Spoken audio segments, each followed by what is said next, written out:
Los saludo en esta tarde y noche a cada uno de ustedes con la paz del Señor. Amén. Como decía hace unos minutos atrás, hoy vamos a continuar con nuestro tercer estudio sobre el linaje de Jesucristo, sobre el árbol familiar del Redentor. Y es que ese es el tema principal de la Biblia. El tema principal de la Biblia es la redención de la humanidad. Y este mensaje tiene mucho que ver con la redención y de la persona de la que vamos a hablar, de quien ya hemos estudiado aquí en esta iglesia, en esta congregación. Ya hemos estudiado. No estudiamos ni una vez ni dos veces, estudiamos como 2 estudios. Hoy nos vamos nuevamente a centrar brevemente, a rasgos, sobre la vida de esta mujer, una mujer llamada Ruth. El tema de esta enseñanza es amor, la razón de la redención. Mire, las Sagradas Escrituras retratan de principio a fin una historia de romance y redención. Pero creo que el libro que mejor lo retrata, de una manera que pareciera como un cuento de hada, como una novela, es el libro de Ruth. El libro de Ruth habla acerca de un romance y de una redención. Mateo 1, ¿qué hace? Él muestra que Jesucristo, el príncipe de paz, ha llegado, vino justo en el momento adecuado para redimirnos, para rescatarnos, para salvarnos y llevarnos a su fiesta de matrimonio como su novia. Mateo presenta los nombres de 5 mujeres. Ya hemos visto 2. Hemos visto primeramente a Tamar, aquella mujer que se fingió ser una prostituta y que su suegro vivió con ella. Tuvo relaciones porque pensó que era una mujer de la calle. Luego vimos brevemente una mujer que no es que fingió ser prostituta, una mujer que realmente era una prostituta profesional, Rahab. Pero Dios la alcanzó. Ella se refugió en aquel cordón de grana, aquel símbolo de la sangre de Jesucristo, y de ser una prostituta pasó a ser una esposa de un príncipe. En otras palabras, pasó a ser, ¿cómo se le llamarían a las esposas de los príncipes? Princesa. Mire, de una prostituta a princesa. Aquí vamos a conocer la historia de otra mujer que llegó a ser parte del árbol familiar. Esta mujer se llama Ruth. Mire, Mateo presenta los nombres de 5 mujeres. Primeramente, o los presenta, a veces también los nombra, pero no señala, porque después de Ruth vamos a hablar sobre una mujer llamada Betsabé, aunque usted no la encuentra allí. Pero mire lo que dice, como dándole un adelanto para la próxima enseñanza. Dice el verso 6, Isaí engendró al rey David, y el rey David engendró a Salomón, de la que fue mujer de Urías. No la nombra, pero la está, como decir, señalando de una manera, como que de una manera disimuladamente la presenta. A ver, ¿sabe? Esa es la 4ª mujer de la que presenta. No la nombra, pero se la presenta. Y la última mujer que presenta esta genealogía es aquella mujer que dijo: he aquí, esclava del Señor, hágase conmigo conforme a su voluntad, que fue la Virgen María. Pero mire, es muy importante que usted y yo veamos que este documento, este escrito de importancia familiar, nos presenta algo que era muy inusual.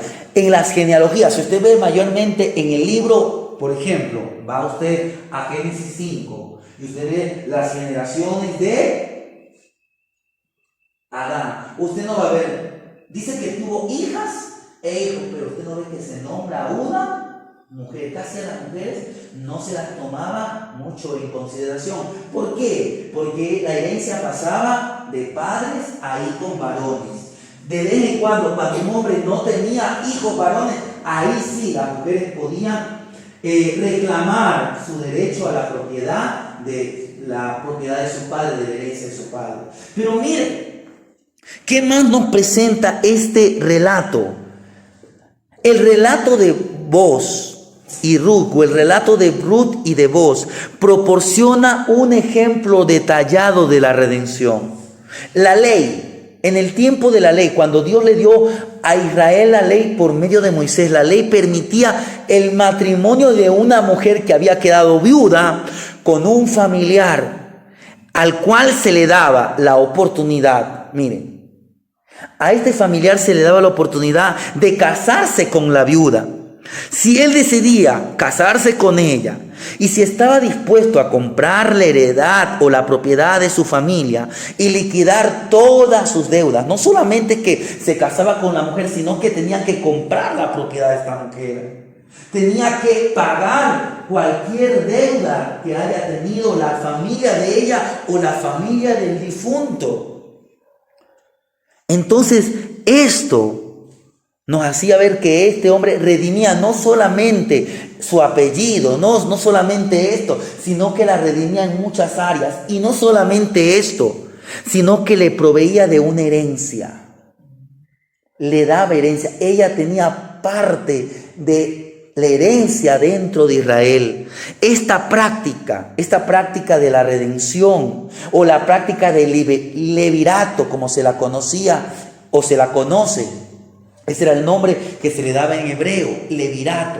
Esta práctica ilustra la obra del Redentor. La obra de aquel Redentor que vendría al mundo, que vendría por su esposa, que saldaría su deuda de pecado y que le daría una herencia eterna. Boaz hizo por Ruth lo que Jesús ha hecho por nosotros. Entonces vamos a ir al libro de Ruth. Vamos a brevemente a mirar lo que nos presenta el libro de Ruth. Vaya a Ruth, capítulo 1, verso 1, el que encuentre de lectura. Ruth 1:1.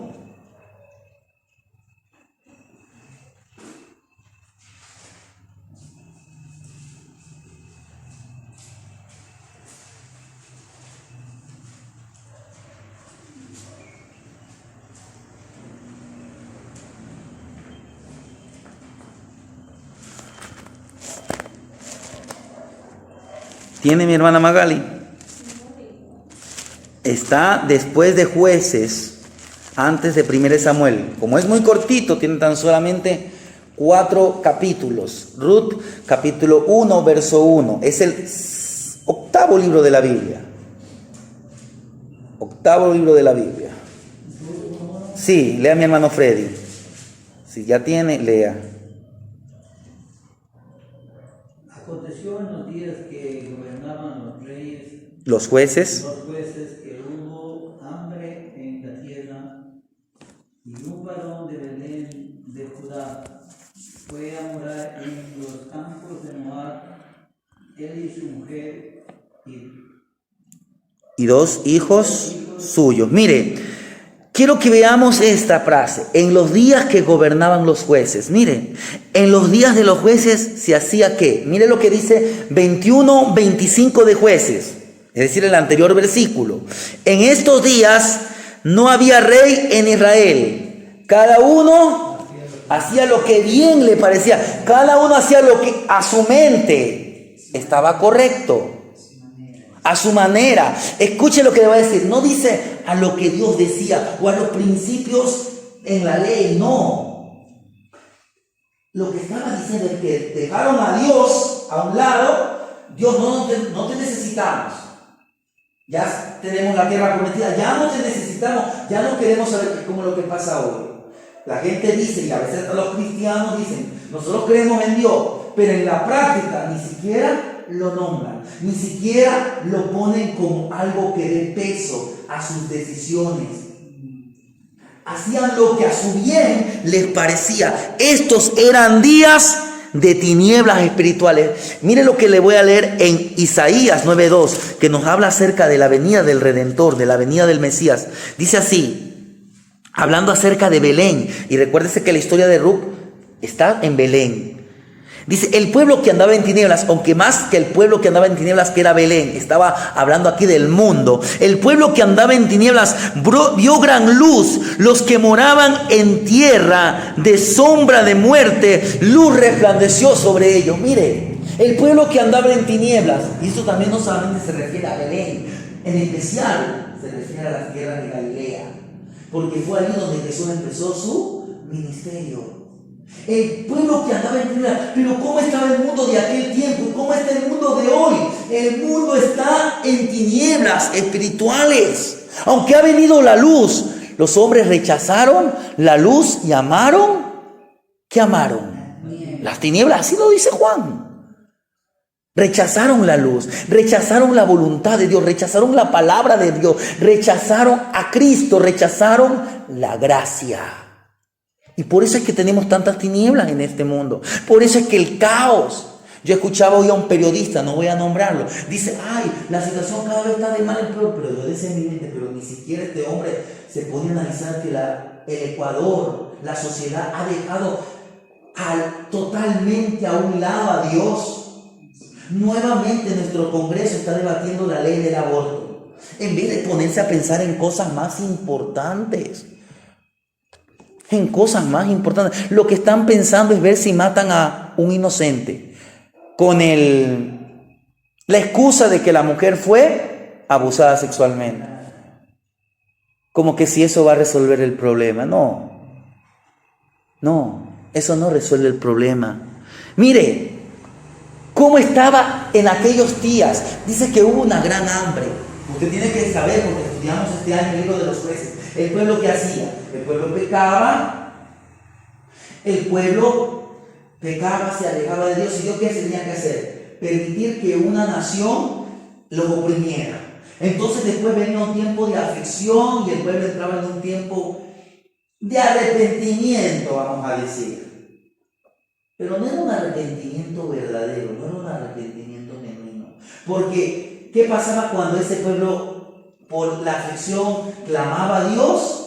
Ese Dios levantaba un libertador, un juez. Entonces, ¿qué pasaba? El pueblo tenía un tiempo de paz. Pero ¿qué pasaba? El pueblo otra vez volvía. Por eso es que, ¿cuál es el tema principal? El tema principal del libro de Jueces es la apostasía. Los ciclos de apostasía, pero en esos ciclos de apostasía siempre hubo tiempos de gracia. Pero mire, fue en ese tiempo que va a ocurrir esta historia de Ruth y Boaz. Ahora dice que hubo hambre en la tierra de Israel y especialmente en la zona de Belén. Entonces esta familia, sin buscar la dirección de Dios, migra a los campos de Moab. Ahí usted tiene que saber que este hombre muere, sus hijos se casan con mujeres extranjeras, los hijos mueren. Y un día le llega la noticia a Noemí de que hay alimento en Belén, la casa de pan, porque así significa Belén, casa de pan, porque de allí vendría el pan de vida que es Cristo. Pues bueno, llega la noticia y ella se regresa. En el camino, Ruth dice, no, mi pueblo será tu pueblo y mi Dios será tu Dios. En otras palabras, toma la decisión de seguir al Dios de Israel. No conocía mucho del Dios de Israel, tal vez lo que había escuchado por boca de su suegra Noemí. Llegan a los campos. ¿Y qué dice allí? Que ahí estaba Boaz cosechando. Si usted va al capítulo 2, usted lo va a ver que Boaz cosecha, porque dice el capítulo 2, solamente voy a leer el subtítulo, dice que Ruth recoge espigas en el campo de Boaz. Mire. Ahí estaba Boaz cosechando quizás su primera cosecha en años de sequía. Sin embargo, y esto le digo que usted hoy día se puede leer Ruth, 4 capítulos. Si ya se lo ha leído no pasa nada. Es tan lindo el libro de Ruth. Es hermosísimo, es uno de los libros que más me gusta a mí. Porque mire, ¿qué pasa? Ella llega y ahí le dicen, por ahí está esta mujer moabita, déjenla que recoja. Mire, Israel había tenido una gran sequía. ¿Y qué hace Boaz? Para que usted vea un poco de Boaz, porque casi no tocamos mucho a Boaz cuando estudiamos el libro de Ruth. Pero Boaz, ¿qué hace? Él, en vez de cosechar para sí, ¿qué él hace? Él deja que las viudas, los necesitados, pudieran recoger algo de comer. Quiero decirle una cosa, que no siempre es fácil hacer lo correcto, pero hacer lo correcto siempre es correcto. Desde el principio, esta historia de amor tuvo un contexto inesperado. Un tiempo difícil. El pueblo que andaba en tinieblas, luz le resplandeció. Usted andaba en tinieblas, luz le resplandeció. Pero ¿qué más nos presenta el libro de Ruth? Y vamos a centrarnos brevemente en el capítulo 2. Mire, nos presenta a Ruth y Boaz, pero esta era una pareja inusual. Porque Ruth, ¿qué era? O mejor dicho, Ruth, ¿de dónde era? Moabita. Y por el tiempo no vamos a ir, pero si usted en casa lee el capítulo 23 de Deuteronomio, versos 3 al 5, usted va a ver que ahí había una prohibición. Ruth era una mujer o una joven pagana con un pasado idólatra. Los moabitas eran sumamente idólatras. Ellos cogían a los niños y los sacrificaban al fuego. Y en la ley Dios en la ley les prohibía, no les permitían entrar en el tabernáculo para adorar. ¿Por qué? Porque cuando Israel quiso entrar a la tierra prometida, les pidió permiso, los moabitas no les permitieron, les salieron al combate, los israelitas se alejaron. ¿Y qué pasó? Ahí fue que un rey pide a un tal Balaam que venga y maldiga al pueblo. Entonces Dios le dice a Balaam: tú no me vas a maldecir a Israel, porque ese pueblo por mí es bendito. Entonces, como no le salió bien el negocio a Balaam, porque Balaam no fue un verdadero profeta, él fue un falso profeta, un hombre que se apartó de la verdad, se fue tras el dinero. Balaam más adelante le dice a los moabitas: yo les voy a dar una estrategia para que ustedes destruyan a sus enemigos. ¿Qué van a hacer? Las mujeres más bellas de Moab van a seducir a los hombres israelitas y les van a hacer que vengan a sacrificar sacrificios, holocaustos a su Dios. Y por esto Dios envió un juicio sobre Israel, una mortandad cayó en Israel. Pero ¿quiénes fueron los que originaron, los que precursaron este tiempo de inmoralidad en Israel? Fueron los moabitas. Y no solamente los moabitas, sino también los amonitas, pero especialmente los moabitas. Entonces Dios dijo: los moabitas no entrarán en mi tabernáculo.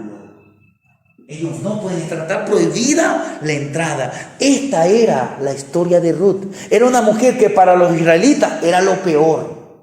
No queremos saber nada con los moabitas. Pero esta mujer dijo: tu pueblo será mi pueblo y tu Dios será mi Dios. Y como yo dije, cuando estudiamos el libro de Ruth, examinamos mucho a Ruth. Pero ¿quién era Boaz? Boaz era el pariente redentor. Boaz era pariente del difunto esposo de Noemí. Muchos creen, esto es algo que yo, mientras preparaba el mensaje, escuché, leí. Muchos creen que era tal vez un sobrino del fallecido Elimelech.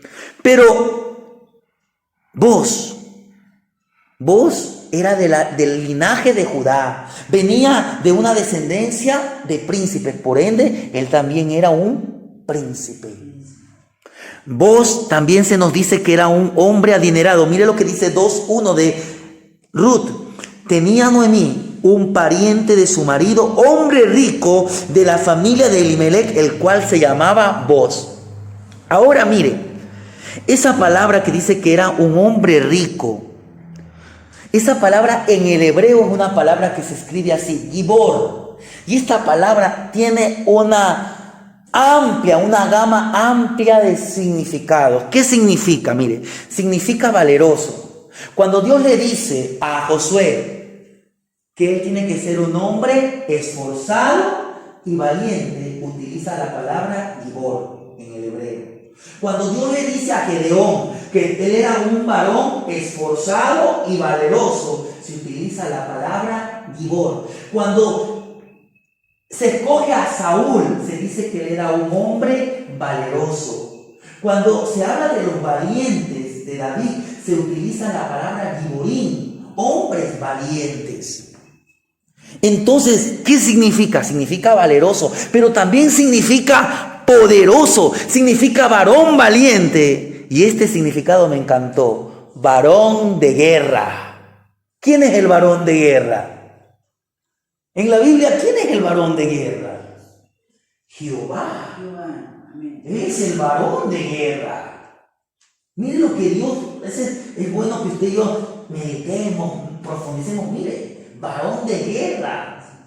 Cuando usted es un valiente de Dios, no es porque usted, sino porque Dios está dentro de nosotros y Él hace que nosotros alcancemos un potencial que solamente Dios lo podemos alcanzar. Pero mire, todo esto significaba,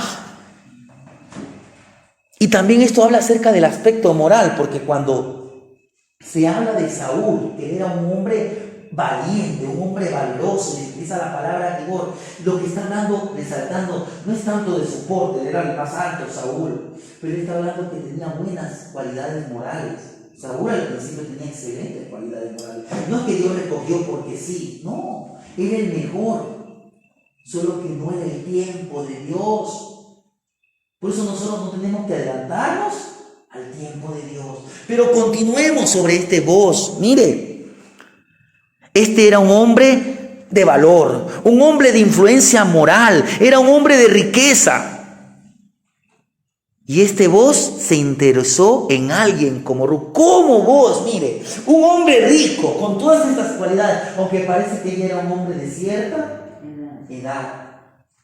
Como decir, se había quedado, ¿cómo dicen? Se había quedado en la percha. Exacto, si ustedes dicen, miren, él tiene buena plata, pero ¿por qué no se casó? Miren, tiene buen porte, tiene dinero. Y a veces la gente le ve las cualidades, pero los demás no le ven. Pero este Booz se había quedado ahí solo. Pero usted sabe que era todo Dios. Ya Dios tenía todo planificado. Dios estaba en el asunto. Ahora miren, por un lado la moabita, por otro lado aquel hombre valeroso, aquel hombre de grandes cualidades morales, aquel hombre de buena condición económica. Pero, ¿qué más nos enseña el capítulo 2? Un noviazgo insólito. Porque ¿dónde comienza este romance? No comienza ahí en las praderas del río, junto a las rosas, no. Comienza en un campo de trigo, en un campo de cebada. Ahí donde una mujer estaba esperando, sí que tiene que haber estado bien arreglada, Ruth, ¿no es cierto? Bien hermosa, ¿no? Para recoger la cebada, el trigo. Usted no se arregla. Pero es que este hombre no vio la belleza física. No. Vos tenía una mirada diferente. Vos más adelante dice, he sabido que tú eres mujer virtuosa. Mire, pero si usted en el capítulo 12 se ponía a meditar, porque esto no fue de un día para otro, por varios meses, vos se aseguró de que Ruth se fuera a casa con suficiente comida. ¿Qué le decía Ruth a sus criados y a sus segadores? Mira, a escondidas, deja un poquito de comida que caiga ahí, deja que caiga más del trigo, de la cebada. Terminó una siega, venía la otra siega, dejen que caiga, para que Ruth recoja, tenga para ella, para llevar para su suegra. Y a veces la gente no se da cuenta por qué hace las cosas. Tal vez todavía vos no se estaba dando cuenta por qué hacía estas cosas. Él hacía porque se había enamorado de Ruth. Ruth ni se daba cuenta. Ruth pensaba, ay no, el hombre es buena gente. Pero Noemí, ya mujer vieja, mujer que había vivido, se estaba dando cuenta de las cosas. Noemí se dio cuenta de que Booz amaba a Ruth. Ruth no se percató. Noemí sí. Mire, las palabras de Ruth son, porque has hallado gracia en tus ojos para que me reconozcas. Mire, ella le dice, porque has hallado gracia. Mire, y mire lo que dice el verso 2. Y Ruth la moabita dijo a Noemí, te ruego que me dejes ir al campo y recogeré espigas en pos de aquel a cuyos ojos hallaré gracia. Mira, que habla de la gracia. Y la gracia va ligada con el amor. Pero esta mujer no se está dando cuenta que este hombre estaba... Mire lo que dice el verso 10. Ella entonces, bajando su rostro, se inclinó a tierra y le dijo, ¿por qué he hallado gracia en tus ojos para que me reconozca siendo yo extranjera? ¿Por qué? ¿Por qué me demuestras este favor inmerecido? Solo que vos no le decías porque te amo. No. Él se quedaba callado. A veces Dios guarda silencio para nosotros. No nos dice cada momento. Porque la creación no grita que Él nos ama. Dios nos grita porque Él envió a su Hijo que Él nos ama. Mire, esta es la gracia inmerecida. Mire lo que nos dice Efesios 2, un versículo muy conocido. Efesios 2, del 4 al 5 y el verso 7. Un versículo que usted ya tiene que conocérselo. Efesios capítulo 2, 4, 5 y 7. Pero Dios, que es rico en misericordia, por su gran amor con que nos amó, aun estando nosotros muertos en pecado, nos vida juntamente con Cristo, y juntamente con Él nos resucitó y asimismo nos hizo sentar en lugares celestiales con Cristo Jesús, para mostrar en los siglos venideros las abundantes riquezas de su gracia en su bondad para con nosotros en Cristo Jesús. Y ahí nomás, porque usted ya lo demás sabe que por gracia somos salvos. Por medio de la fe, no por obras, sino por gracia. Todo es por gracia, hermanos. Mire, esa es la gracia inmerecida. Dios el Padre fue el que planeó. Él planeó la redención. El Hijo la ejecutó. El Espíritu Santo nos sustenta en medio de esta redención. Pero el plan ideal del Padre es pasar la eternidad demostrando su gracia y bondad para con aquellos que han sido redimidos por la fe en Cristo Jesús.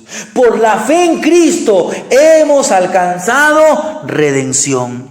Pero saltémonos al capítulo 3. Usted en casa se lo puede leer. Como le decía, ahí usted va a ver la propuesta de matrimonio. Y esta fue una propuesta de matrimonio tan extraña. No es que fue en un restaurante y mientras ella comía apareció un ángel. No. Ni siquiera fue él el que se le declaró. A veces la gente dice, no, las mujeres no se le pueden declarar a los hombres. Pero usted va a ver aquí eso. Y es que eso tiene un tremendo significado para la iglesia. Un tremendo significado para la iglesia. Mire, Ruc fue quien confesó su amor y pidió redención. Y antes de eso, ¿qué hizo Ruc? Ella se lavó, se ungió, se puso su mejor vestido. Aquí sí. ¿Por qué? Porque ella iba a una fiesta. Iba a una fiesta porque ese día se recogía la parva. Ya se estaba terminando el tiempo de la siega. Se recogía la parva. Entonces, ¿qué pasó? Mire, cuando usted lee el capítulo 3 nos va a presentar una maravillosa ilustración de la salvación. Jesucristo salva ¿a quiénes? ¿A quiénes Jesucristo salva? A los que se lo piden. Por eso que Jesús dijo, hasta ahora nada ves. Pedido en mi nombre, pedid y recibiréis. El que pide, recibe. El que busca, halla. El que llama, se le abrirá. Mire, yo le voy a pedir a mi hermana Magali que nos lea Romanos 10:13. Romanos 10:13. Mientras yo voy a leer Ruc 3:9, mire. Hasta que mi hermana Magali nos lea Romanos 10:13, yo voy a leer el verso 9 del capítulo 3. Dice, entonces él dijo, ¿quién eres? Y ella respondió, yo soy Ruth, tu sierva. Extiende el borde de tu capa sobre tu sierva, por cuanto eres pariente cercano. Ya tiene mi hermana Romanos 10:13. Romanos 10:13.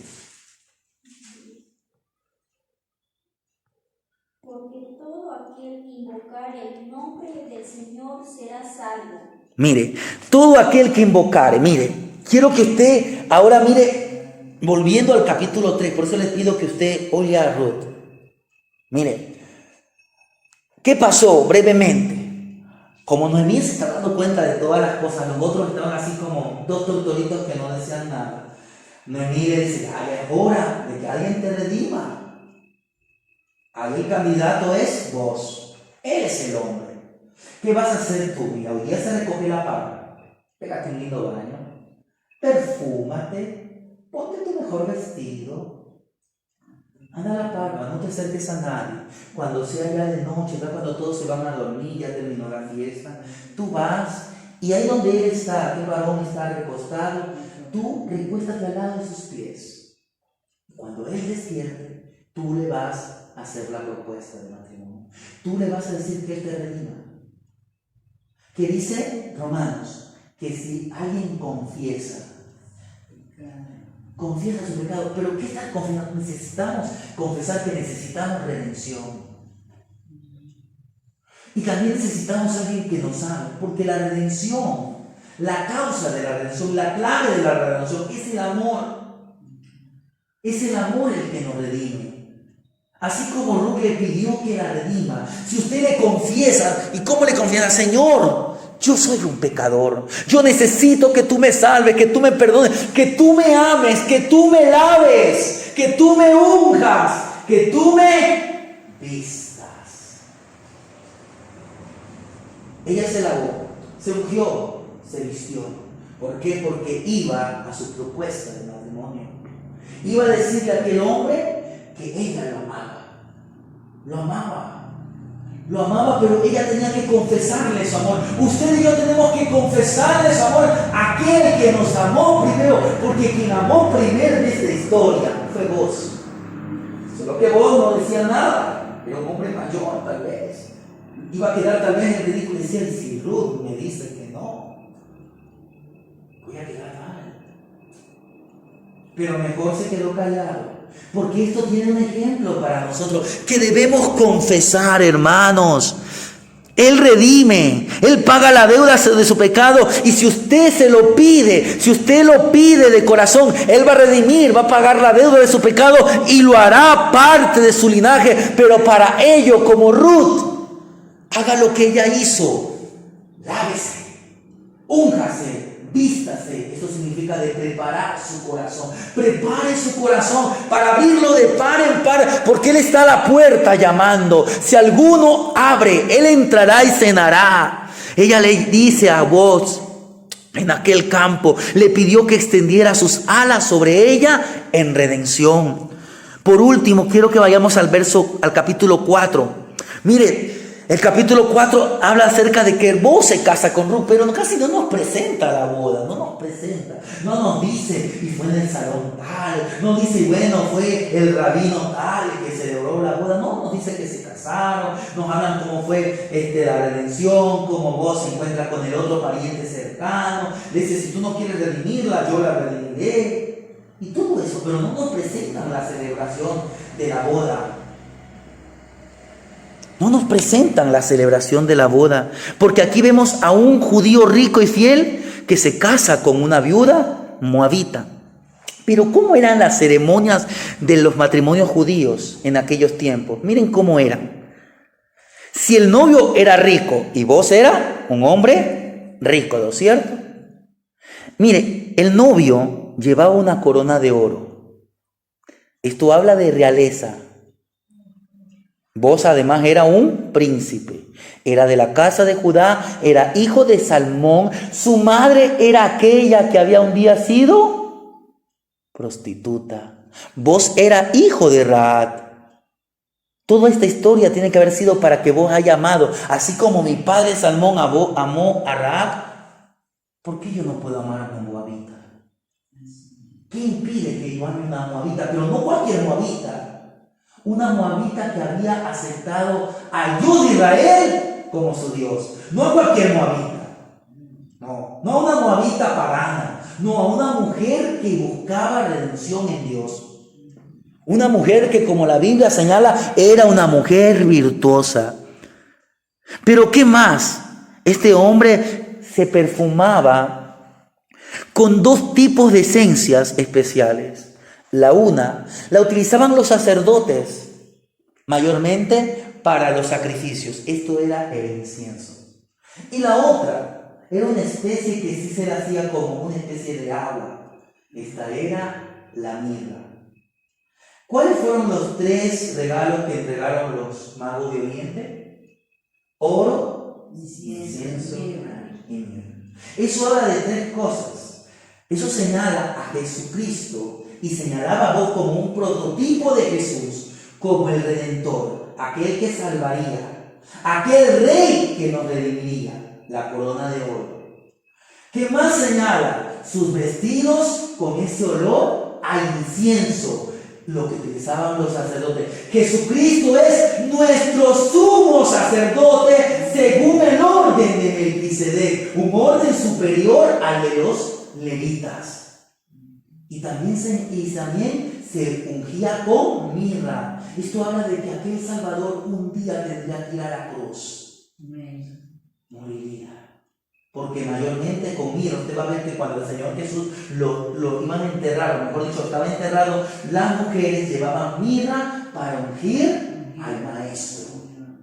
Entonces, mire, esos tres regalos que también le dieron al niño Jesús señalaban que era el Salvador, el supremo mediador o el sumo sacerdote entre Dios y los hombres, y el Salvador, Rey, sacerdote, Salvador. Mire, todo eso significaba.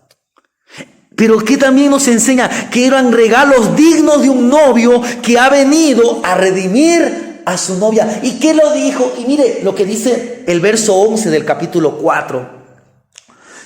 Y dijeron todos los del pueblo que estaban a la puerta de los ancianos: testigos somos, Jehová haga a la mujer que entre en tu casa como a Raquel, como a Lea, las cuales edificaron la casa de Israel, y tú seas ilustre en Efrata y seas de renombre en Belén. Mire, ¿qué le desearon a la pareja? Le desearon lo mejor, le desearon buenos deseos, buena voluntad.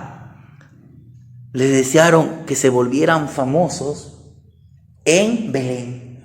Años después, cuando usted termina, porque usted sabe que este libro termina con una genealogía que se inserta en la genealogía de Jesús. Boz tuvo un hijo llamado Obed.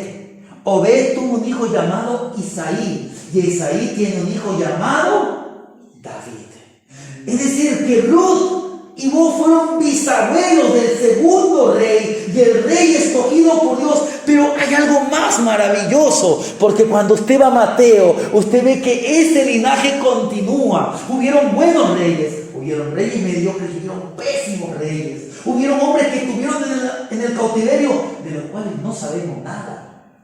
Pero llega un momento en que dice: y José, marido de María, según se creía que era el padre de Jesús. Pues de ese linaje vino el Redentor, Jesucristo, el Hijo de Dios, nuestro Redentor.